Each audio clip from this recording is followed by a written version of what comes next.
안녕하세요. 시장을 배우는 시간, 매경학교에 입학하신 여러분 환영합니다. 매일경제TV 머니클래스의 김현서입니다. 안녕하세요. 여러분의 머니 멘토, 머니클래스의 김기은입니다.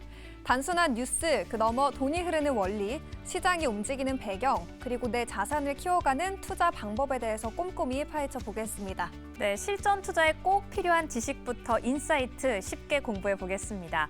오늘 1교시는 또 어떤 수업이 준비가 되어 있나요? 네, 1교시에서는요, MBN골드 최원범 매니저의 2025년 증시 후반전 한한령 해제를 주목하라 수업이 준비돼 있고요. 네, 이어지는 2교시에서는 GSRV 미래금융연구소 김세희 연구원과 함께 스테이블 코인 왜 지금이고 수혜 기업은 어디인가 한번 공부해 보겠습니다. 여러분의 돈 공부 파트너 머니클래스와 투자부터 주식, 부동산, 그리고 금리까지 매일 쏟아지는 정보 속에서 진짜 나에게 필요한 건 무엇인지 헷갈림은 줄이고 또 실력은 높이는 시간. 기초부터 탄탄하게 실전까지 똑똑하게 원 스텝 투 스텝 차근차근 한 걸음씩 공부하는 머니클래스. 지금 바로 시작합니다.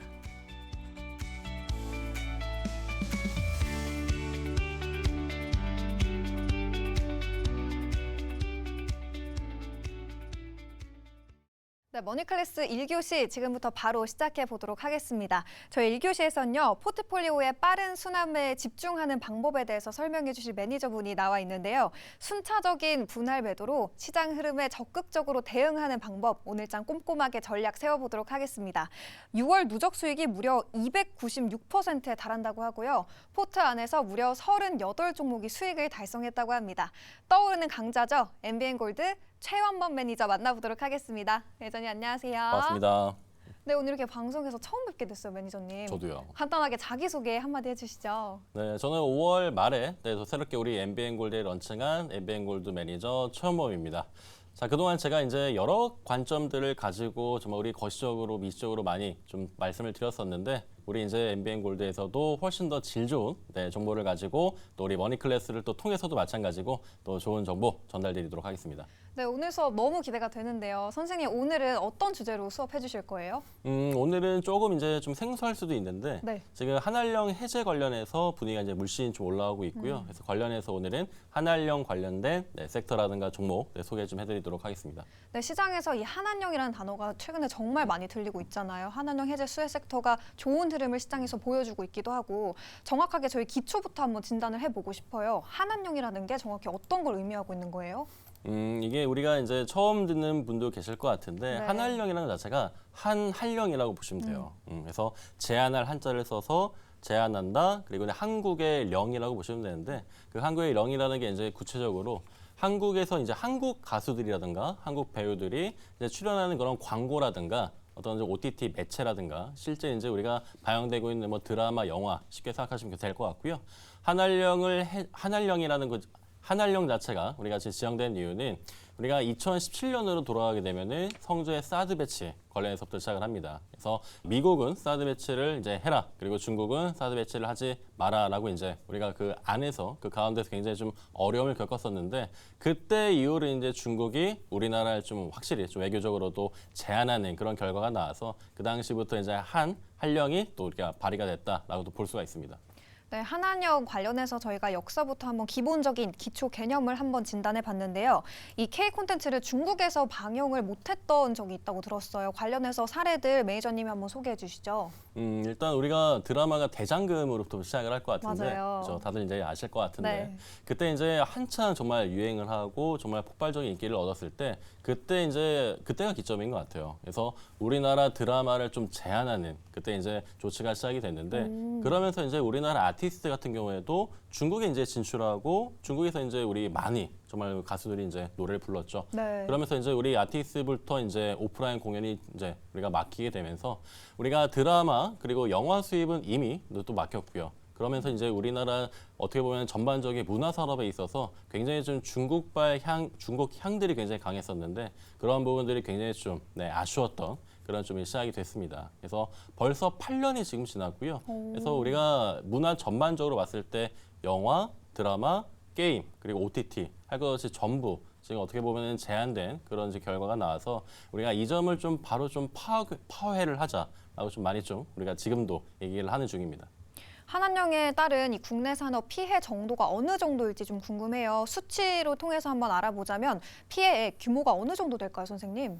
일단은 지금 연간으로 볼 때도 우리가 8조 5조 원 정도의 이제 효과가 나오게 되고요. 네. 우리가 보통 어떠한 산업이 한 5조 원 정도 이제 넘어가게 되면은 그 5조 원짜리 산업을 키우는 게 굉장히 어렵잖아요. 그렇죠. 그래서 이게 벌써 2017년부터 8년 동안 굉장히 좀 오랜 시간 동안에 이제 우리가 이제 8.5조를 연간 계산하더라도 우리의 피해는 거의 이제 몇십조 원에 달하는 그런 굉장히 좀 아쉬운 결과가 좀 나오고 있는데 그런 부분들이 우리가 미국이랑 우리가 외교 관계를 또 맺고 동남아 쪽이라든가 뭐 유럽이라든가 굉장히 좀 뭐 원만하게 네. 좀 지내오고 있지만 중국과 이런 좀 관계성에 있어서 얼어붙은 이걸 좀 해빙하고자라는 분위기가 그래 더 나오고 있는 거죠. 최근에 아무래도 이제 이재명 정부가 새롭게 들어서면서 중국과의 관계가 나아질 거라는 기대감이 커지고 있고 시장에서도 이 부분이 상당히 반영이 많이 되고 있는 흐름인 것 같아요. 최근에 이 제주항공 같은 경우도 중국 여행 수요가 증가할 걸로 대비해서 중국 노선을 확대했다고 하더라고요. 이 부분은 어떤 이슈일까요? 확실히 이제 항공편이 증설이 되게 되면은 네. 확실히 그 나라에 이제 혹시 수요가 있다는 뜻이잖아요. 그렇죠. 그래서 혹시 이제 7월 달부터 8월 달은 역시 여행의 피크이지 않나. 그래서 이제 여행 가시는 분도 많을 것 같은데 맞아요. 우리가 이제 일본도 많이 갔고요. 근데 이제 중국 같은 경우에도 우리가 뭐 예를 들어서 장각이라든가 대표적인 그런 유명 이제 여행지들이 있는데 항공편이 굉장히 많이 축소가 됐었고 아예 못 가는 도시들도 있었어요. 근데 이번 기회를 통해서 제주항공이 이제 지난해 11월이 기점이 됐죠. 중국 무비자 입국을 또 허용하게 되면서 그때부터 언제부턴가 이제 분위기가 조금씩 이제 전환이 되는 그런 시점이 됐는데 확실한 어떤 시그널을 보고 싶다 하면은 우리가 항공편이 증설되는 걸 우리가 기점을 해서 우리가 이제 좀 분위기에 대한 어떤 좀 소프트한 그런 좀 느낌을 좀 볼 수 있지 않을까 좀 생각을 해봅니다. 그렇다면 선생님이 한한령 해제에 대해서 기대감으로 오르는 쪽 그리고 이 기대감으로 올랐던 쪽이 상당히 많잖아요. 뭐 엔터부터 콘텐츠, 여행, 관광, 뭐 화장품까지 다양한 섹터들이 있는데 근데 또 이게 실질적인 성과가 나올 때까지는 시간이 좀 걸릴 거다. 시차가 좀 필요하다. 이런 신중론적인 의견도 많이 나오고 있더라고요. 실제적으로 이 한한령 해제가 지금 어떻게 얼마나 진행이 되고 있는 건가요? 우리가 지금 한한령 해제가 결국 해제라는 걸 우리가 네. 지금 결과를 만들어야 되는데 지금 중국 정부 동향을 먼저 말씀을 드리면 5천 명 이하 공연할 때는 지방 정부에 이제 허용을 맡겼습니다. 그게 무슨 얘기냐면은 5천 명 정도 이제 안 되는 인원이 네. 이제 우리가 이제 공연을 하게 됐을 때는 그냥 지방 정부에서 확실하게 이제 컨펌을 해라. 정부 그냥 우리 중국 정부까지는 터치하지 않겠다. 이렇게 이제 볼 수가 있겠고 이게 하나의 좀 이제 완화 시그널로 볼 수가 있다는 점 우리가 좀 중요하게 볼 수 있을 것 같아요. 거기 이제 민간 문화사절단도 파견을 시켰죠. 네. 그렇게 되면서 단계적인 제재에 대한 계획이 이제는 이게 계획적으로 순차적으로 진행되는 게 아닌가 그런 또 우리가 또 어떤 또 시그널을 볼 수가 있고요. 현장 분위기를 보더라도 우리가 일부 K엔터랑 독립음악과 관련해서 공연을 허가하는 허가되는 사례가 또 발생을 하고 있습니다. 우리나라 뭐 인디 밴드라던가 네. 그리고 우리나라 국적의 아이돌이 또 오프라인 콘서트를 또 진행을 했죠. 그리고 우리가 천태만사로 유명한 윤수연 가수 같은 경우에도 이제 중국 오프라인 공연을 굉장히 성황리에 마치면서 이제는 우리가 지금 대세가 또 트로트가 되고 있잖아요. 그래서 K 트로트도 이제 한 번 더 어떻게 보면은 점핑을 한 지금의 상황에서 그런 중국도 지금 이미 우리가 드라마를 또 이미 또 알게 모르게 보고 있거든요. 네. 그래서 폭삭 속았수다도 지금 중국에서 굉장히 또 열풍인데 맞아요. 그런 부분들이 이제 우리나라 이제 대표 가수들이 이제 공연을 하기 시작하면서부터가 어떻게 보면은 중국 지금 분위기는 굉장히 좀 좋다라는 점. 그래서 지금 근데 또 말씀하신 대로 시기상조가 아닐까라는 그런 또 네. 의견도 있어요. 그래서 그런 부분들이 한국적 아이돌이 아직은 조금 이제 전체적으로 개방하진 않았고요. 그래서 지난주만 하더라도 한국 가수는 안 된다라고 또 지방 정부에서 얘기가 나와서 네. 이게 어떻게 보면은 통합 시그널로 가려고 하는 그런 좀 우리의 단계 있잖아요. 그래서 이 단계가 지금 하나가 이뤄지고 그 다음 관문이 열리고 또 그 다음 관문이 열리고 이렇게 하다가 이제 전반적인 분위기에 대한 개방으로 우리가 볼 수 있기 때문에 아직까지는 우리가 좀 제재에 대한 부분이 100% 우리가 이제 발휘된 건 아니겠지만 그래도 굉장히 지금 고무적이라는 거 이번에 우리가 현장 분위기로 알 수가 있습니다. 네, 한한령 해제에 대한 신중론적인 입장도 물론 나오고 있지만 이 해제가 점점 단계적으로 돼가고 있다라는 시그널이 포착되는 모습 저희가 함께 진단을 해봤고요. 한한령 해제 관련해서 저희 관련 산업도 한번 체크를 해보도록 할게요. 관련된 섹터 굉장히 많지 않습니까? 뭐 콘텐츠, 엔터, 화장품 다양한 업종들이 있는데 주목해 볼 만한 산업 어떤 게 있을까요, 선생님? 우리가 한한령 섹터를 꼭 봐야 되는 이유는 네. 우리나라 산업 전반적으로 소매 유통과도 굉장히 밀접하게 연관이 되어 있기 때문입니다. 그래서 첫 번째는 이제 우리가 볼 때 당연히 콘텐츠, 네. 영화와 드라마가 굉장히 좀 우리가 유명하겠죠. 그리고 게임, 그리고 뷰티, 화장품 쪽, 그리고 이제 맞아요. 관광, 유통, 면세, 그리고 마지막으로 식품이랑 의료, 관광 이렇게도 이제 자리 잡을 수가 있는데 우리가 먼저 콘텐츠 산업을 보게 되면은 우리가 콘텐츠가 오징어 게임 3가 6월달 이제 본격적으로 또 마지막 시리즈가 나왔고요. 그리고 아까 좀 말씀드렸던 폭삭 소가수다라던가 그 이전에 뭐 대장금, 그리고 최근에 뭐 굿와이프도 마찬가지였고요. 조금 전에는 갯말 차차차. 그래서 정말 차차차요. 네, 굉장히 좀 유명했던 그런 성공한 드라마들이 중국에서 이제 이게 대중적으로는 우리가 매체에서 우리 볼 수는 없겠지만 네. 다들 아름아름 다들 보고 있었다는 거. 그래서 이미 지금 개방된 것이 아니냐라는 그런 이제 얘기가 나오는데 그만큼 지금 K-컬처 관련해서 미국뿐만이 아니라 지금 전 세계적으로도 중국 포함해서 좀 우리가 위상이 어느 정도는 너무 굉장히 좀 고무적으로 올라가고 있지 않나 너무 좀 현상인 것 같고요. 그래서 중국 플랫폼이나 방송에 대한 허가가 또 재개될 전망이 있다는 점도 우리 OTT라든가 또 드라마 산업 굉장히 좀 우리가 굉장히 긍정적으로 좀 볼 수 있는 건 포인트가 될 것 같고요. 그리고 이제 텐센트가 넥슨을 인수하겠다라는 어떤 그런 아니땐 굴뚝의 연기가 나랴라는 그런 또 소식이 나오고 있는데 이런 하나하나의 지금 소식들이 나오는 것도 게임 산업에서는 굉장히 좀 중요한 지금 포인트죠. 그래서 중국에서 게임 산업을 영위하기 위해서는 판호 발급이 굉장히 좀 필수적으로 이제 자리를 잡게 되는데 등록제라고도 할 수 있어요. 그래서 네. 중국에서 게임 산업을 영위하기 위해서는 반드시 라이센스처럼 이 판호 발급이 이루어져야 되고요. 그 판호 발급 같은 경우에도 상반기에만 우리나라가 9개 게임의 외자 판호 발급이 또 이루어졌죠. 네. 그래서 우리가 가장 또 유명한 리니지 M이라던가 그리고 이제 R2비트를 또 마지막으로 또 외자 판호 발급이 됐는데 이런 하나하나의 지금 아까 말씀드렸던 관문에 대한 통과가 게임에도 이루어지고 있다. 그래서 단순하게 지금 네오이즈올링스라든가 그리고 뭐 넵튠, 넥슨 게임즈 네. 이런 종목들 움직임들이 그냥 움직이는 것이 아니다라는 점 우리가 볼 수가 있고요. 그리고 우리가 가장 좀 큰 산업으로 또 자리매김을 하려고 하고 있는 우리 화장품 쪽. 화장품. 네, 그래서 K-뷰티라고도 하는데 주가도 정말 잘 가잖아요, 요즘. 그렇죠. 그래서 뭐 네. 달바 글로벌이라던가 지금 워낙에 좀 움직이는 종목들이 맞아요. 굉장히 대표적일 것 같아요. 그래서 화장품 같은 경우에도 세계적으로 화장품이 이제 프랑스거든요. 그쵸. 네, 그리고 이제 미국이고 우리나라였는데 이번에 드디어 미국을 제쳤습니다. 그래서 정말 2대 강국이 된 네. 우리나라 정말 놀라운 정도의 프랑스도 제칠 수 있다는 의견도 많이 나오고 있더라고요. 그죠, 랑콩 네. 제쳐야죠. 그래서 프랑스 같은 경우에도 지금 뭐 부동의 1위라고는 이제 하고 있지만 우리가 언제 1위를 할 수 있지 않겠습니까, 그죠? 맞아요. 할 수 네. 있죠. 그래서 충분히 할 수가 있고요. 화장품 같은 경우에도 아모레퍼시픽 같은 경우에도 이제 드디어 중국 공장을 다시 가동시켰습니다. 그래서 코로나 전에는 이제 100% 가동되던 게 코로나 진행될 때 한 55%까지 떨어졌거든요. 그래서 그거를 지금 최대 가동률로 지금 돌리고 있다는 사실. 그리고 코스맥스 같은 경우에도 중국 법인 신사옥 설립 같은 경우에도 마찬가지고 화장품 관련주들이 움직일 수 있는 이유는 지금 이제 수출도 역대 최대치를 기록하고 있고 우리가 보통 이제 펀더멘털 산업이라고 하는 반도체 산업, 네. 바이오 이제 자동차가 이제 수출을 거의 뭐 이끌어줬는데 화장품이나 지금 컨텐츠가 수출 데이터로 보게 되면은 가장 큰 신장을 항상 하고 있거든요. 그래서 이런 부분들이 화장품에 역시나 굉장히 좀 도움이 되지 않을까라는 생각을 하고 있고 그리고 화장품 같은 경우에는 특히 이제 화장품으로 끝나는 게 아니라 우리가 K 이제 미용기기 쪽을 또 볼 수가 있는데 네네. 뭐 우리 뭐 리쥬란이라든가 뭐 울세라든가 다들 잘 아실 겁니다. 그래서 저도 관심이 있는 편인데. 아, 그래요? 네, 그래서 그런 미용기기 장비들이 이제 또 주가들이 또 잘 올라가는 이유는 네. 이 장비를 결국에는 쓰일 때,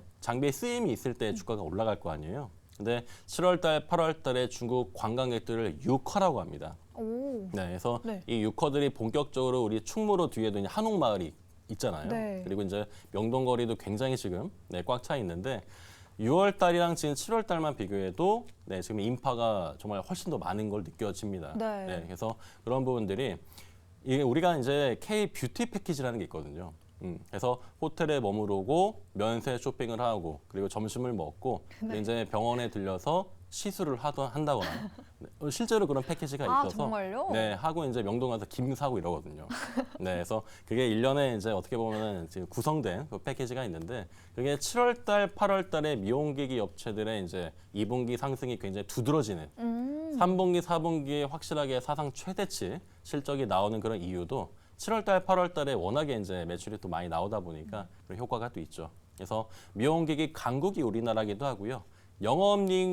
영업이익률로 봤을 때 뭐 예를 들어 클래시스라든가 네. 원택 같은 대표적인 미용기기 업체들이 영업이익률이 거의 40%, 50% 육박을 하죠. 쉽게 말하면 1,000만 원 매출 일으켜서 500만 원을 좀 벌어들이는.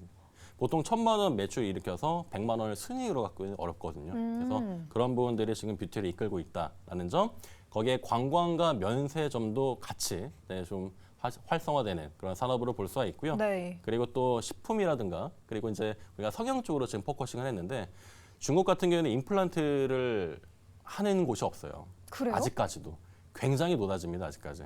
네, 그래서 일부 극히 자산가들이 이제 치과 네. 치료에 이제 관심이 있고 우리나라가 워낙에 또 치과 치료는 전 세계 거의 탑 수준이기 때문에 그래서 우리나라 와서 이제 임플란트 하시거나 그런 분의 의료 관광까지 보시면 좋을 것 같아요.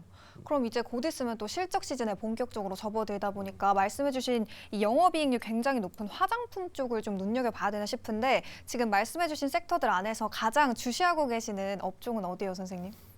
여러 업종들이 있고 저도 네. 너무 관심들이 많은데 네. 역시 이제 좀 뷰티 쪽을 봐야 되지 않을까 그래요. 생각을 합니다. 그래서 뷰티도 뷰티인 게 확실히 이제 방금 말씀드린 수출 데이터가 워낙 지금 네. 잘 잡히고 있고요. 그래서 그래도 좀 아쉬우니까 하나를 더 좀 말씀을 드리자면은 뷰티랑 엔터까지는 좀 보자라고 우선순위로 말씀드릴게요. 선생님 이제 투자 방법에 조금 더 구체적으로 적용을 해보도록 할게요. 수혜주 종목은 어디로 보고 계세요? 일단은 좀 부동에 제가 네. 좀 수급주로 꼽고 있는 거는 엔터 쪽의 YG 플러스입니다. 아, 오늘 굉장히 많이 올랐잖아요. 네, 오늘 많이 올랐어요. 네, 오늘 수요 일장인데 10% 넘게 급등한 걸로 알고 있거든요. 맞습니다. 지금 네. 이제 장 마감하고 나서도 지금 대체고에서 올라가고 있거든요. 그래서 그 YG 플러스는 다들 아시겠지만 YG 엔터테인먼트의 또 이제 계열이기도 하고요. 네. 그래서 음원이나 이제 플랫폼 쪽을 담당을 하는데 우리가 11일 얼마 남지 않았습니다. 11일. 네, 11일 날 우리 블랙핑크가 또 뛰어라는 신곡으로 또 데뷔를 합니다. 티저 봤어요, 영상. 아, 보셨나요? 네, 봤어요. 저도 봤어요. 그래서 이제 11일 날 이제 컴백을 하죠. 네. 그래서 블랙핑크 이제 뭐 로제도 아파트 빌보드 워낙에 또 네, 30주 넘게 또 랭크를 하고 있었고 이 컴백을 하자마자 해외 투어를 좀 돌기 시작을 해요. 그래서 해외 투어가 거의 연말까지 계속해서 이어질 것 같은데 아. YG 엔터테인먼트의 리스크는 블랙핑크밖에 없다라는 점이었는데 네. 블랙핑크 하나만으로도 지금 매출과 영업이익이 정말 어마어마하거든요. 네네. 그래서 지난 분기에도 YG 플러스는 네, 최대 실적을 또 기록을 했고 지금 연기금 중심으로 매수가 계속 이어지고 있다 보니 오늘도 신고가가 나왔고 지난주에 나왔던 네. 신고가를 다시 한 번 더 갱신하는 모습이 보입니다. 그래서 주봉이랑 지금 월봉을 보시더라도 이렇게 계속해서 올라가는 종목이 걔는 이제는 좀 떨어지지 않을까라는 생각을 하지만 네. 아까 제가 초급반, 중급반 네, 비율을 들어드린 대로 이제 어떻게 보면 한한령 해제 분위기가 또 마련이 되고 그리고 어떻게 보면 코로나가 완연하게 지금 지난 상황에서 우리가 지금 아티스트들을 좀 보는 또 관점이 또 새롭게 나왔기 때문에 YG 플러스는 저는 9,920원 마감은 됐지만 상당 추후의 흐름을 네. 봤을 때는 충분히 한 12,000원, 13,000원까지도 단계적으로 열려있지 않나라고 오. 생각을 해봅니다. 사실 엔터 같은 경우는 뭐 블랙핑크 컴백 모멘텀은 물론이고 넷플릭스 데몬 헌터스도 굉장히 분위기를 얻고 있잖아요. 그렇기도 하고 뭐 전반적으로 증시를 봤을 때도 또 관세 무풍지대로도 꼽히다 보니까 엔터주 꼭 챙겨보시면 좋을 것 같습니다. 선생님 그러면 아까 탑픽 섹터가 엔터 그리고 화장품이라고 하셨거든요. 화장품주도 지금 전반적으로 거의 다 52주 신고가 부근에 머물고 있는 기업들이 많은데 화장품주 안에서는 어느 기업 가장 주시하고 계세요? 화장품도 달바 글로벌이 너무 많이 강기는 한 것 같아요. 달바 네, 글로벌이요? 달바 글로벌은 중급반에서 시작을 한 것 같은데 제가 지금 말씀드릴 탑픽은 네. APR입니다. 아, APR. 네, 그래서 APR 차트를 좀 보시게 되면요. 대동소이해요, 사실. 네. 네, 지금 굉장히 좀 많이 올라가고 있고. 그러니까요. 예, 주봉도 그렇고 월봉사도 마찬가지고 일반 신고가 아니라 역사상 신고가입니다. 네. 네, 그래서 이 종목이 태어난 이래로 가장 높은 주가를 지금 네, 달성을 하고 있는데 APR은 지금 중요한 게 이 뷰티는 광고 모델로도 주가 상승을 예측을 할 수가 있거든요. 네, 그래서 그게 어느 정도는 좀 확률이 좀 있는 편이라서 네. APR은 김희선 주로 유명했죠. 출발할 때. 김희선이요? 네, 그래서 APR 광고에 이제 김희선 배우가 이제 모델로 이제 처음으로 네. 어떻게 보면은 좀 알렸고요. 내 이름을 알렸고 이제 1020 타겟을 확실하게 잡기 위해서 모델을 장원영, 아이브, 네. 장원영으로 이제는 좀 대체를 했죠. 그래서 지금 장원영 가수가 지금 이제 1020 세대에 대한 지금 어떻게 보면 굉장히 좀 그들의 아이돌이잖아요. 그쵸. 그래서 지금 홈 디바이스 쪽의 강자가 APR이거든요. 그래서 우리가 괄사라던가 그런 홈 디바이스를 우리가 충분히 잘 알고 있는데 네. 그런 지금 APR이 확실하게 지금 모멘텀을 잡아나갈 수 있는 그쪽에 보게 되면 미용 기기 쪽에서는 홈 디바이스 쪽이다라는 점. 그래서 홈 디바이스는 중국에서도 굉장히 선풍적인 열풍을 일으키고 있고요. 남미랑 유럽에서 지금 굉장히 좀 이슈가 좀 되고 있는 또 상황이기도 하죠. 그래서 APR은 지금 국내외 유통망이 굉장히 좀 많이 또 확보가 되어 있는 상태에서 실적도 2분기에 사상 최대 실적이 또 기대가 네. 되니까 지금 높은 자리이지만 네. 우리가 20만 원 돌파에 대한 관점을 가지고 이 APR 같은 경우에도 중국반을 넘어가 보자라는 그런 관점으로 좀 대응하시면 좋을 것 같아요. 네, 오늘 최원범 매니저님 선생님의 탑픽 기업 두 종목을 알려주셨는데요. 엔터 안에서는 YG 플러스 그리고 화장품 안에서는 APR이었습니다. 두 기업 모두 사실 지금 주가만 보면 신고가 부근이다 보니까 너무 많이 오른 거 아닌가 싶으신 분들도 있을 텐데 저희 수업 내용 들어보시면 이제 중급방으로 올라갈 타이밍이기 때문에 지금 진입도 충분히 가능한 거죠, 선생님. 네, 그렇죠. 네, 지금 진입도 충분히 가능하다. 아직도 룸 많이 열려있다라는 진단이었으니까요. 참고해 보시면 좋을 것 같습니다. 선생님 오늘 수업 내용 너무 유익하고 사실 저 더 오랫동안 듣고 싶은데 시간이 너무 부족합니다. 네. 어디로 가면 더 자세한 수업도 들어볼 수 있을까요? 오랫동안. 네, 네이버 이제 밴드에 최원범 검색하시면 되고요. 또 유튜브에 최원범 검색하시면은 제 녹화 방송이랑 그리고 이제 SNS에서 만나뵐 수 있으니까 거기에 더 많은 정보가 있습니다. 그래서 찾으셔서 들어오신 다음에 정보 공유하시길 바랍니다. 네이버 밴드에 이제 투자 정보들 업로드 해주시는 거예요? 시시각각? 맞아요. 그래서 중요한 이제 기사들이라던가 네. 제가 코멘트를 해서 이제 관점 이렇게 이제 제가 뭐 미용기기 쪽, 엔터 쪽 관점을 잡아드리면서 정보를 드리고 있으니까 굉장히 유익하실 겁니다. 거기서도 종목도 소개를 해주시는 거죠? 그렇죠. 그래서 APR은 이미 한번 제가 언급을 드렸던 정말요? 종목이고 어저께부터 YG 플러스는 제가 본격적으로 강조드리기 시작한 종목이라서 이 두 종목을 필두로 해서 그 다음 종목은 오셔가지고 검색하셔서 확인하시길 바랍니다. 네, 지금 최원범 매니저님이 지금 누적 수익률, 6월 누적 수익률만 거의 300%에 육박한 수익률을 기록하고 있기 때문에 많은 분들 네이버 밴드로 가셔서 더 많은 투자 인사이트 참고해 보시면 큰 도움이 될 것 같습니다. 그럼 저희 이야기는 여기서 모두 마무리하도록 하겠습니다. 오늘 말씀 너무 고맙습니다, 선생님. 감사합니다.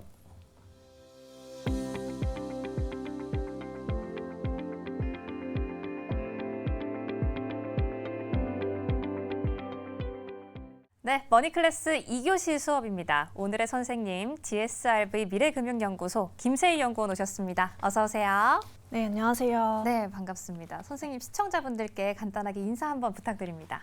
네, 안녕하세요. 저는 지금 DSRV 미래금융연구소 소속으로 있는 김세희라고 하고요.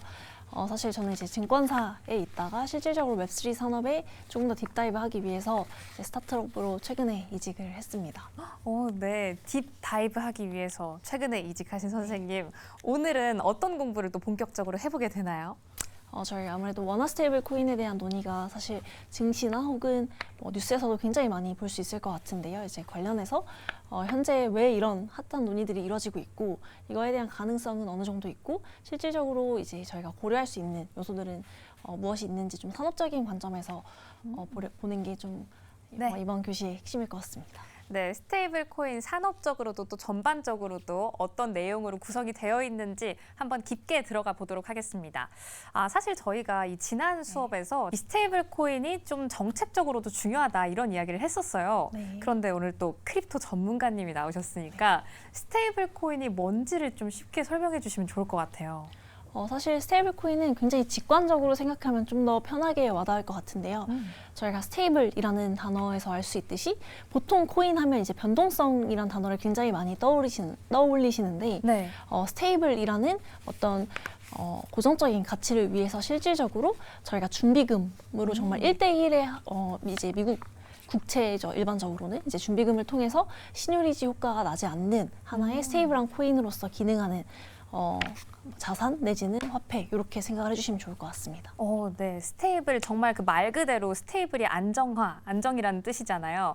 그만큼 좀 변동이 멈춰져 있는 이런 코인이라고 생각이 드는데 지금 현재 말씀해 주신 것처럼 증시에서도 스테이블 코인 관련주가 막 폭등하고 이런 현상이 나타나고 있어요. 이 원화 스테이블 코인이 왜 지금 주목받고 있는 건가요? 사실 이제 여러 가지 이유가 있겠지만 저는 이제 크게 3가지 정도로 이제 저희가 지금 단에서 고려가 되고 있다 이렇게 생각을 하고 있는데요. 네. 가장 첫 번째는 실질적으로 작년부터 원화 스테이블 코인이 아닌 이제 스테이블 코인 자체에 대한 어떤 니즈가 굉장히 국내에서도 늘어났다. 이게 큰 이유가 될 것 같습니다. 네. 실제로 저 또한 마찬가지고요. 이제 국내 같은 경우에는 한 1분기 기준으로만 한 57조 원 정도가 사실 어떤 테더나 뭐 USDC, USDT 이런 네. 개념인데요. 이제 그 거래성 자체가 실질적으로 거래가 되고 있고요. 대부분의 수요는 다 해외 거래소에 나가고 있습니다. 이제 그렇게 되면 원화의 어떤 절상 혹은 절하가 되지 않기 위해서 노력하고 있는 한국은행이나 정부 입장에서는 이제 유의미한 하나의 이제 변수가 생긴 거기 때문에 이거에 대한 대응책이 좀 필요했다라고 보는 게 맞을 것 같고요. 네, 그리고 두 번째로는 실질적으로 이제 굉장히 최근에 보시다시피 어떤 민병덕 의원안을 이제 중심으로 한 네. 3개 정도의 이제 디지털 자산 기본법들이 논의가 되고 있는데요. 그 안에서 가장 핵심 축으로 이제 스테이블 코인들이 다뤄지고 있습니다. 이제 그거의 원인은 아무래도 이제 사실 크립토 업계에 있으셨던 이제 김용범 실장님이 실질적으로 이제 정책 실장으로 가면서 좀 여당을 중심으로 어떤 정책적인 논의가 좀 세게 드라이브가 되고 있다 이렇게 판단을 하고 있습니다. 네, 스테이블 코인을 둘러싸고 좀 어떤 내용으로 우리나라 안에서는 좀 빌드업이 되고 있는지를 설명을 해주셨는데 아무래도 좀 제도가 뒷받침이 돼줘야 더 빵 잘 가줄 수 있지 않을까라는 생각이 들어요. 일단 미국에서는 지니어스 법안에 대한 이야기가 나오고 있잖아요. 좀 우리나라에서는 제도 관련해서 어떤 이야기가 좀 들려오고 있나요? 사실 이제 지니어스가 어떤 하나의 촉매제 역할을 했었던 것 같은데요. 이제 국내 같은 경우에는 민병덕 의원을 중심으로 네. 디지털 자산 기본법 안에서 다뤄지고 있다라고 이제 이해를 해주시면 좋을 것 같고요. 네. 그거에 대한 이제 지금 법안이 올라간 케이스는 한 3가지 정도가 됩니다. 이제 물론 현재까지는 입법 정도만 된 단계로 아직 굉장히 추가적으로 논의해야 되는 것들은 굉장히 좀 많이 남아 있는 상태라고 봐주시면 좋을 것 같고요. 주요 내용으로는 실질적으로 저희가 기존에 공유되었던 하나의 어떤 스테이블 코인 요건으로서 자본금이 한 50억 원이었는데요. 이제 이거에 대한 요건이 각각 의원마다는 좀 다르지만 5억 원, 10억 원으로 굉장히 좀 낮아졌다. 결국은 자본시장 중심의 어떤 스테이블 코인, 결국 이제 미국 중심의 어떤 모델들을 채택하겠다. 이런 의지로 저희가 해석을 할 수 있을 것 같습니다. 그럼 좀 스테이블 코인이라는 시장에 진출하기가 좀 이 허들이 낮아졌다라고 좀 생각을 하면 되는 걸까요? 네, 사실상 이제 자본금 요건이 낮아졌다라는 거는 기존 같은 경우에는 은행이나 금융사 위주의 어떤 진입이 가능하다라는 틀이었다라고 하면 이제 그거 자체의 자본금 자체에 대한 요건은 낮아졌다라고 볼 수 있을 것 같고요. 물론 이제 디테일한 어떤 규제 가이드라인은 아마 나와야 할 것 같은데요. 현재로서는 이제 자본금에 대한 요건은 굉장히 낮아졌다 이렇게 봐주시면 될 것 같습니다. 자본금에 있어서의 요건은 굉장히 낮아져 있는 상황이다라고 한번 정리를 해볼 수가 있을 것 같습니다. 그럼 주가가 고공행진을 하고 있는 스테이블 코인 기업 그리고 지금 현재는 자본금 자체의 요건은 낮아져 있는 상황인데 현재 현 시점에서 성장은 어떻게 꾀하고 있는지도 궁금해요. 성장이라고 하면은 어떤 개념에서의 성장이라고 제가 이해를 하면 좋을까요? 지금 굉장히 주식시장에서는 각광을 받고 있잖아요. 제가 시장을 이렇게 볼 때는 스테이블 코인과 관련만 있어도 바로 이렇게 주가가 오름세를 타고 또 상한가를 가기도 하고 하는데 이 제도 자체는 지금 엄청나게 진행된 편은 아니고 그런데 주가는 올라가고 있고 현 시점에서의 전반적인 성장세, 현실적인 성장세가 좀 궁금합니다. 아무래도 사실 시장에서 굉장히 이제 이런 이슈들이 많이 있는 이유는 스테이블 코인이 어떤 PMF 결국 이제 시장에서 성공한 사례가 있었기 때문에 이제 이거에 대한 벤치마킹 하고자 하는 사례들이 굉장히 많아졌다 이렇게 이해를 하면 좋을 것 같은데요. 저희가 이제 제도와 이외의 시그널로서는 여러 가지들을 볼 수 있을 것 같은데 주요 포인트로는 저희가 이제 가상자산 사이클을 따르지 않는 성장세 요거를 좀 주목해 볼 수 있을 것 같습니다. 네. 저희가 이제 크립토 시장이라고 하면은 굉장히 업다운이 심하다 이렇게 이제 이해를 하고 계실 것 같은데 네. 저희가 그 직전 피크였던 21년부터 지금 현재까지 오기에는 사실 전체 시총 기준으로는 업다운을 거쳐서 한 21년도와 유사한 수준의 이제 시가총액을 보이고 있습니다. 네, 그럼에도 불구하고 스테이블 코인 시장의 어떤 시장 성장세는 실질적으로 작년 대비해서는 거의 60% 후반대 이상의 성장률을 보이고 있고요.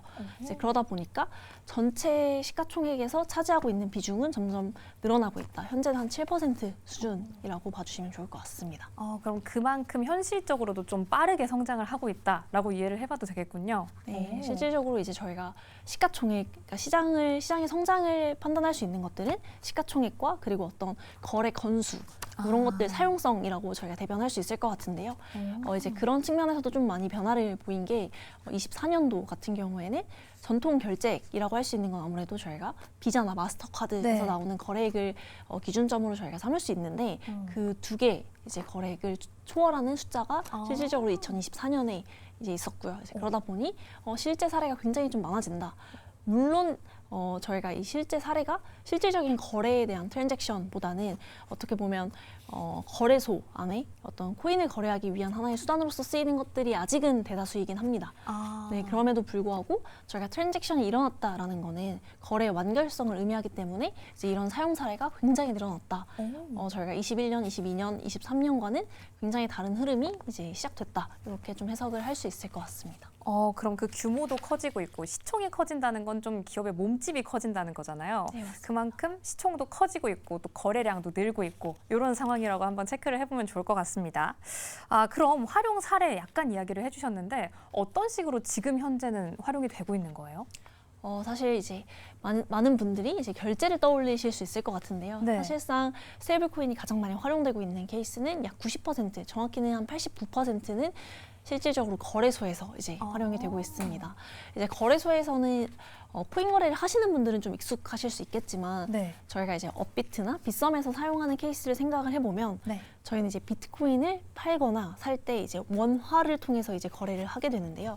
그게 아니라 이제 상단에 보면 저희가 USDT로 이제 사실상 환급을 받을 수 있는 거래 페어들이 있습니다. 그게 이제 국내 거래소뿐만 아니라 해외 거래소는 사실상 피앗 거래, 그러니까 사실상 법정화폐 기반이 아닌 경우가 굉장히 많기 때문에 네. 실질적으로는 USDT, USDC 같은 스테이블 코인에 대한 페어쌍들이 존재를 하고 있고요. 이제 그게 실질적인 대부분의 수요를 차지하고 있다. 이렇게 이해를 하면 될 것 같습니다. 네, 그럼 지금 쓰이기는 쓰이고 있는데 약간 우리한테 실생활에 와닿지는 않는 느낌인 거네요. 거래소에서 쓰인다면? 네, 전체 비중으로 봤을 때는 그렇고요. 다만 이제 올해 들어서 좀 의미 있는 변화라고 하면 원래 이 거래소에 대한 비중이 훨씬 더 컸었는데요. 네. 실제로는 이제 해외 송금이나 혹은 뭐 이제 리테일단에서 어떤 수수료에 대한 압박이 좀 큰 리테일들이 있을 수 있기 때문에 네, 그런 거래 사례들이 굉장히 좀 늘어나고 있고요. 저희가 이제 국내 사례로 좀 설명을 드리면 네. 실질적으로 이제 동대문 같은 경우에는 해외 이제 외국인들의 방문도 많고 그다음에 실질적으로 이제 뭔가 도매의 개념들이 많기 때문에 USDT로만 거래한다라는 이제 문구를 굉장히 자주 보실 수 있을 건데요. 실질적으로는 어떤 그런 이제 뭐 해외 기반의 네. 뭐 직구나 혹은 뭐 직구 기반의 이커머스 혹은 외국인 비중들이 굉장히 많은 업종들 같은 경우에는 USDT에 대한 어떤 고려들이 좀 많이 이루어지고 있다 이렇게 이해해 주시면 좋을 것 같습니다. 외국인들과의 거래에 있어서는 스테이블 코인이 조금 더 활성화가 되고 있는 단계에 있다라고 한번 이해를 해보도록 하겠습니다. 그럼 저희한테 좀 익숙한 카드 결제, 앞서서 비자와 마스터카드 이야기를 해주셨는데 이런 카드 결제와 스테이블 코인을 좀 비교해 주신다면 어떤 점이 좀 차이가 있을까요? 저희가 이제 카드 결제 시스템 안에서 본다라고 하면 카드 결제가 완결이 되기 위해서는 그 사이에 피지나 벤사들이 굉장히 좀 많이 분포가 되어 있고 네. 궁극적으로 카드사에서 이제 수취할 수 있는 국내 같은 경우에는 수수료는 1%로 이제 정해져 있는데 그 안에서 그 파일을 사실 피지나 벤사들이 나눠 갖는 구조라고 이해를 해주시면 좋을 것 같은데요. 실질적으로 유통 구조가 복잡함에 따라서 저희는 이제 수수료가 계속해서 붙는 구조고요. 근데 이제 이게 스테이블 코인 같은 경우에 하나의 결제망으로 이제 작동을 할 수 있기 때문에 네. 그 안에서 뭐 적게는 굉장히 적게는 0.5% 그리고 많게는 2% 이상의 어떤 수수료 비용을 아낄 수 있다. 요게 좀 주요 특징이 될 것 같습니다. 카드에 비해서 수수료가 대폭 낮아질 수 있다라고 네, 한번 이해를 할 수가 있겠습니다. 그럼 스테이블 코인 관련해서 국내에서 좀 연구원님이 눈여겨보고 계시는 기업도 있으세요? 스테이블 코인 같은 경우에는 저희가 굉장히 좀 여러 단으로 나눠 볼 수 있을 것 같은데 네. 스테이블 코인을 발행하는 기업에서 볼 수가 있을 것 같고요. 굉장히 큰 분류로는 그리고 유통하는 업체의 관점에서 어떤 좀 유망하다 이렇게 구분을 할 수 있을 것 같아요. 근데 이제 발행을 하기 위해서는 저희가 어쨌든 이건 블록체인 위에서 어떤 작동하는 코인이기 때문에 네. 기술 인프라를 제공하는 기업과 그 다음에 혹은 이제 저희가 준비금을 운용한다라고 하죠. 이제 전통 이제 금융기관의 어떤 역할들이 필요한데 그 단도 사실 세분화해서 볼 수는 있을 것 같습니다. 그래서 사실 제가 생각했을 때 스테이블 코인 발행한다라고 하는 기업은 많지만 실질적으로 발행을 할 수 있는 기업은 저는 많지 않을 수 있다라고 생각을 하는데요. 준비금 때문인가요? 사실 준비금은 요건이 낮아진다라는 것들을 저희가 전제를 하면 네. 실질적으로 준비금에 대한 것들은 어떤 중요 요소는 아닐 것 같다라고 생각을 하고요. 예를 들어서 핀테크 업체라고 저희가 이제 기준을 나눠본다라고 하면 네. 핀테크 업체 입장에서는 은행을 가지고 있어야 되기 때문에 사실 단일 하나의 주체로서 기능하기보다는 어떤 은행과 컨소시엄을 구성할 수 있느냐가 좀 고려해야 되는 포인트 중에 하나일 거다. 왜냐하면 연결이 되어 있어야 된다는 말씀이시죠? 네, 사실 결제 영역을 가기 위해서도 펀뱅킹에 대한 연결이 필요하고요.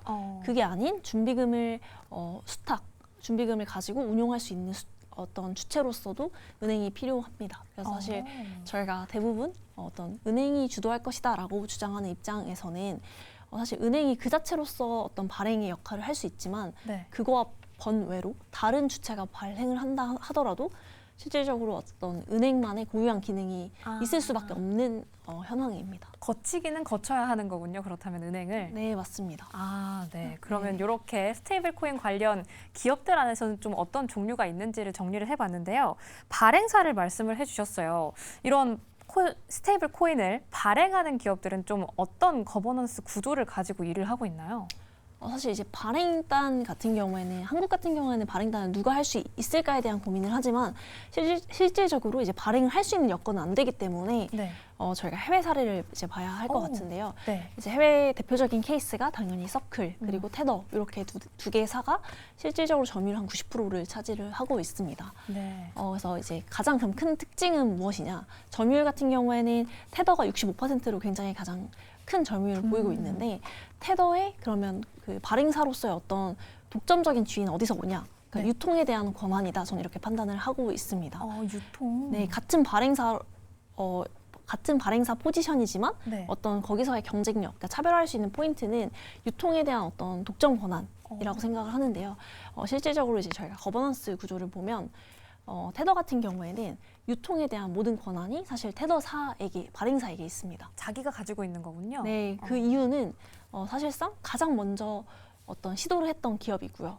이제 첫 번째 기업이기 때문에 이제 그런 선택권이 있었고요. 그러다 보니까 실질적으로 발행이나 환수를 함에 있어서 수수료도 서클은 부과하지 않고 있음에도 불구하고 이제 테더사 같은 경우에 0.1%씩 수수료를 이제 기업들로부터 수취를 할 수 있는 구조고요. 이제 서클 같은 경우에는 거버넌스 구조가 좀 다른데요. 네. 그 이유는 어떤 테더라고 하는 이제 미국 법인이 아니기 때문에 미국 법인에서 규제 프레임을 갖춘 하나의 기업이 필요하다라는 아젠다 속에서 탄생을 한 기업입니다. 그리고 또 이제 후발주자기 때문에 테더의 점유율을 최대한 많이 가져오고자 하는 전략에서는 명확한 유통 파트너가 필요했고요. 이제 그 파트너로서 지정한 게 이제 바로 코인베이스입니다. 네. 그래서 서클이랑 코인베이스의 주가가 같이 움직이는 거군요. 네, 처음에는 서클에 대한 어떤 모멘텀이 첫 번째로 움직였던 것 같고요. 네. 그 이후에는 코인베이스로 이제 많이 갔던 것 같은데 그 이유 중에 하나는 그 서클이 벌어들이는 수익의 배분 구조가 5대5를 코인베이스가 수취할 수 있는 구조인데요. 네. 그 이유는 코인베이스의 독점 계약을 사실 독점 유통 파트너로서 이제 서클이 함께 하고 있고요. 실질적으로 그럼 5대5 구조를 바꿀 수 있는 거 아니냐라는 이제 질문들을 많이 하시는데 네. 그게 현실적으로 단기간에는 어려울 수밖에 없는 이유가 상표권 또한 사실상 서클이 가지고 있고 죄송합니다. 코인베이스가 네. 가지고 있고요. 그렇기 때문에 이제 유통 파트너로서 독점적으로 운영해주고 있는 대신에 5대5 배분을 하고 있습니다. 마찬가지로 미국 기업들에 한해서는 거의 다 위와 같은 구조를 하고 있고요. 블랙락 또한 자회사를 통해서 운영하고 있는 펀드들에서 배당금으로서 USDC를 지급하고 있습니다. 실질적으로 규제 프레임 안에서 움직이는 플레이들은 다 USDC 활용한다가 대부분일 것 같습니다. 시총 규모가 큰 순위로 따지면 테더가 1등, 2등이 서클이다라는 거는 어렴풋이 알고는 있었는데 테더는 혼자 다 하는데 서클은 맞습니다. 이 코인베이스와 함께 5대5로 수익을 좀 나누면서 움직인다라는 거군요. 그렇다면 이것도 좀 궁금해요. 이 스테이블 코인 기업들은 돈을 어떤 식으로 벌 수가 있는 거예요? 사실 아마 대부분의 시선은 발행사들의 수익 구조를 궁금해하실 것 같은데요. 네. 저희가 이제 발행사는 미국 같은 경우는 100% 이제 발행 준비금이 필요하기 때문에 아마 한국도 비슷한 케이스로 갈 것 같다가 네. 하나의 시장 컨센서스고요. 실질적으로 이자 수익이 가장 큰 비중을 차지합니다. 이자 수익이라고 하면 발행 준비금을 이제 미국 은행에 예치를 하고요. 이제 거기서 어떤 펀드들을 운영함으로써 얻는 수익이다라고 이제 생각을 해주시면 되는데요. 실질적으로 미국 같은 경우에는 미국 단기채로 이제 구성을 할 수밖에 없고요. 실질적으로 저희가 작년에는 한 4%의 이제 어떤 이자율이 그 시장 금리였기 때문에 이제 네. 그 정도가 서클이 벌어들이는 수익금이 이자 수익이 실질적으로 그거 유사하다라고 볼 수 있을 것 같고요. 그럼 테더는 도대체 어떻게 수익을 네. 많이 올렸던 거냐에 대한 이제 궁금함이 있으신데요. 테더 같은 경우에는 미국 기업이 아니기 때문에 어떤 규제 프레임이나 혹은 감사에 대해서 좀 더 자유롭습니다. 그래서 마찬가지로 어떤 포트폴리오를 구성함에 있어서 보다 공격적이라고 할 수 있는 포트폴리오를 이제 운영할 수 있고요. 그러다 보니 가상자산에 대한 포지션도 높습니다. 그래서 사실 저희가 비트코인도 작년 한 해의 퍼포먼스가 굉장히 좋았기 때문에 네. 비트코인을 보유하고 있는 어떤 하나의 포트폴리오의 퍼센트 차이가 실질적으로 어떤 4.75%냐 아니면 7%냐 이 결과적인 차이를 만들었다 이렇게 간주할 수 있을 것 같습니다. 네, 두 기업과 함께 비교해서 한번 설명을 해주셨습니다. 그럼 저희가 또 짚고 넘어가 봐야 할 게 스테이블 코인 기업이 가지고 있는 비즈니스 구조예요. 여기에도 또 유형이 있다고요? 네, 사실 국내 같은 경우에는 조금 양상이 다를 것 같긴 한데요. 네. 어떻게 보면 테더 같이 직접 독점적으로 어떤 발행과 유통을 담당하고 있는 모델이 있을 것 같고요. 그리고 현재 시행하고 있는 국가들 기준으로 나누면 저희가 일본 그리고 이제 유럽 같은 경우에는 은행 기반이기 때문에 발행과 유통을 좀 분리하는 구조를 가고 있습니다. 근데 한국 같은 경우는 이제 이거에 대한 명확한 규제 프레임은 없는 상황인데 네. 실질적으로 한 발행사 혹은 한 어떤 기업이나 컨소시움에게 독점적인 권한을 주지 않는 방향으로 현재 이제 법안들이 만들어지고 있기 때문에 저희는 굳이 나눈다라고 하면 장표 기준의 아래 하단과 같은 유형이 좀 되지 않을까라고 이제 어떤 하나의 추론이죠. 추론 정도가 가능한 것 같고요. 실질적으로 그거보다 한국 같은 경우에는 조금 더 앞서서 은행 중심의 모델을 가져갈 것인지 자본시장 중심으로 어느 정도 열어줘서 컨소시엄을 구성하게 할 것인지 이런 논의들이 조금 더 활발하게 이루어지고 있습니다. 그러면 이 두 분류가 있는 거잖아요. 은행 중심일 것이냐 아니면 약간의 민간 느낌의 중심일 것이냐. 둘 중에 어느 부분이 좀 우리나라에서 중심을 차지할 거라고 보세요? 일단은 대전제가 필요한데요. 저희가 맨 처음에 말씀드렸던 것처럼 김용범 정책실장의 어떤 의견이나 이제 뭐 아젠다가 굉장히 많이 반영이 된다라는 것들을 전제로 하면 네. 가장 마지막에 썼던 보고서도 마찬가지고요. 현재 주장하고 있거나 입법 방향도 마찬가지고요. 자본시장 중심의 모델이 좀 더 가능성이 높다라고 판단을 하고 있는 것 같습니다. 물론 자본시장 중심의 모델이더라 하더라도 실질적으로 은행의 권한은 분명히 명확하게 아직은 있는 단계이기 때문에 뭐 예를 들면 은행과 그다음 혹은 핀테크든 뭐 웹3 좀 네이티브된 기술 어떤 파트너사든 이런 식의 하나의 컨소시엄 그리고 또 유통까지 뭐 유통이라고 하면 저희가 거래소든 혹은 뭐 페이먼트든 뭐 이런 게 될 것 같은데요. 이제 그 하나의 구성안들이 구성안으로 이제 컨소시엄이 여러 개가 좀 나오는 구조들이 좀 더 가능성이 높지 않나 이렇게 판단을 하고 있는 것 같습니다. 민간 쪽으로 조금 더 시야를 넓혀보는 것도 좋은 전략이 될 것 같습니다. 그럼 앞서서도 한번 언급이 됐는데요. 이런 기업들이 좀 잘 나가주려면 미국에서 지니어스 법안이 언급이 됐던 것처럼 우리나라도 또 다른 나라들도 같이 제도를 한 번에 마련을 해줘야 탄탄하게 좀 올라갈 수 있는 거잖아요. 이런 제도화 과정은 어떤 과정을 좀 거쳐야 하는지도 궁금합니다. 사실 이제 제도화라는 것들은 저희가 이게 시행되는 데까지는 저희는 빨라도 한 2년 정도의 타임라인을 이제 보고 있는데요. 이제 네. 그 이유는 아직 한국 같은 경우에는 굉장히 다양한 입법들이 되고 있는 단계이기 때문에 실질적으로 제도화를 거쳐서 지금 일본과 어떤 유럽 같이 시행이 되기 위해서는 최소 2년의 시간이 필요하다라고 봐주시면 될 것 같습니다. 예를 들면 이제 미국처럼 상원을 통과해서 이제 곧 법안이 어떤 이제 의회를 통과하는 단계가 되는 데까지도 한 1년 정도의 시간이 필요하다라고 봐주시면 좋을 것 같고요. 네. 이제 약 시행까지는 저도 한 2, 3년의 시기를 바라보고 있습니다. 전반적으로 좀 제도화라는 과정을 거치기 위해서는 길게는 짧게는 2, 3년 정도는 일단 네. 염두에 두고 있어야 되는 최소 거군요. 2년. 네. 최소 2년 정도. 그러면 이건 제가 좀 여쭤보고 싶은 궁금증인데요. 요즘 스테이블 코인 관련해서 앞서서도 계속 언급이 됐지만 시장에서 정말 핫하잖아요. 네. 네이버도 올라가고 카카오도 올라가고 카카오페이도 올라가고 맞습니다. 이렇게 대장주들도 좀 올라가고 있는 반면에 그럼 좀 소형주들은 소외가 될까라는 걱정이 무색하게 핀테크 업체들도 잘 가지고 있잖아요. 네, 맞습니다. 지금 현 시점 만약에 투자를 한다면 연구원님은 네카오를 봐야 한다고 생각하세요? 핀테크를 봐야 한다고 생각하세요? 사실 이제 시장의 관점이라고 하면 굉장히 좀 어려울 것 같은데요. 저희가 네. 그러면 네이버나 카카오나 혹은 카카오페이, 네이버페이가 왜 오르는지에 대한 이제 생각을 해보면 실질적으로 많은 분들이 유통에 대한 어떤 포인트를 굉장히 많이 뒀기 때문에 시장에 저는 관심이 실질적으로 어떤 유통 포지션을 다 먹을 수 있는 네이버와 카카오의 어떤 시선이 쏠렸다라고 생각을 하고 있거든요. 네. 이제 물론 여러 가지 변수들이 있을 것 같은데요. 만약에 발행과 유통을 분리한다라는 기준들이 적용이 되면 사실상 발행이 어떤 시계열이 빠르기 때문에 네. 발행에 대한 업체들이 좀 더 중심이 될 것 같고요. 그렇게 되면 이제 핀테크사들에 대한 관심도 올 것 같은데 실질적으로 주가가 오르는 거는 많은 사람들이 생각하는 방향과 일치해야 된다라고 생각을 하기 때문에 실질적으로 그 비즈니스를 할 수 있느냐 없느냐에 대한 판단보다는 네. 많은 사람들이 동의해서 이 회사는 발행을 하기 적절해 내지는 뭐 유통에 대한 어떤 주도권을 가지고 있다. 이런 것들이 사실은 판가름이 될 것 같고요. 그렇기 때문에 저는 단기적으로는 핀테크 회사들에 대한 주목이 가능할 것 같지만 원화 스테이블 코인이라는 어떤 하나의 아젠다를 길게 봤을 때 이게 계속 예를 들면 어떤 하나의 테마성이 아닌 네. 올해 내내 어떤 하나의 메인 내러티브로 간다라는 가정이 있다라고 하면 지금 말씀해주신 것처럼 어떤 유통에 대한 독점적인 구조가 가능한 빅테크사들에 대한 좀 관심으로 더 커지지 않을까. AI 때와 좀 비슷하다라고 판단하고 있습니다. 네, 빅테크들 그리고 지금은 좀 두루두루 다 잘 봐야 하는 시기인 것 같아요. 또 어떻게 될지도 모르고 말씀해 주신 것처럼 제도화라는 과정 최소 2년 정도는 필요하니까 그만큼 좀 길게 봐야 하지 않을까 싶은데 그렇다면 여기서 또 드는 궁금증이 2년이라는 시간이 걸려서 제도화가 되고 난 다음에 스테이블 코인이 갖게 되는 숙제는 또 무엇인가요? 굉장히 많을 것 같은데요. 사실 네. 원화 스테이블 코인이기 때문에 저희는 사실 지금까지는 달러 기반의 스테이블 코인이 시장 점유율 거의 99%입니다. 근데 이제 그 안에서 그 말은 즉슨 달러라는 것들은 전 세계에 수요가 많은 상품이고요.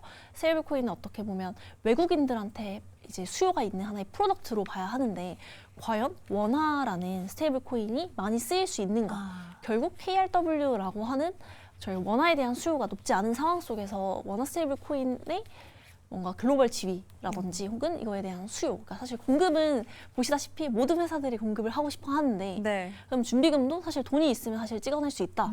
이런 저희가 어떤 아이데이션을 할 수 있는데 그럼 수요는 누가 책임질 것이냐. 결국 이 수요를 책임져 줄 수 있는 외국인이 있느냐. 결국 거래소 같은 경우도 지금은 특금법으로 인해서 저희는 그 한 거래소당 이제 원화 계좌가 있는 경우에만 저희가 이제 어떤 계좌를 만들 수 있는 상황인데 네. 외국인들에 대한 접근이 안 되고 있는 어떤 제도적 기반이 있는 상황 속에서 과연 원화 스테이블 코인의 쓰임새는 어떻게 만들어 가야 하냐 이런 것들은 사실 입법하는 단계에서부터 고려되어야 하는 하나의 숙제라고 저는 생각을 하고 있습니다. 결국에는 이게 쓰여야 상용화라는 문제도 좀 거론이 될 수가 있는 거니까요. 네. 이걸 외국인이 좀 어떻게 써줄지 함께 지금 고민을 해봐야 하는 시기가 아닌가라는 생각이 듭니다. 이렇게 스테이블 코인 전반적으로 다 톱파봤는데요. 머니클래스 오늘의 수업 어떠셨나요? 이렇게 전반적으로 지금 주식시장을 장악하고 있다라고 표현을 해도 될 것 같은데 스테이블 코인 저희와 함께 이 전반적인 흐름과 또 시장의 흐름까지 함께 읽어가 보시기 바랍니다. 그럼 머니클래스 2교시 여기서 마무리하고요. 연구원님 여기서 보내드리도록 할게요. 오늘 말씀 고맙습니다. 네, 감사합니다.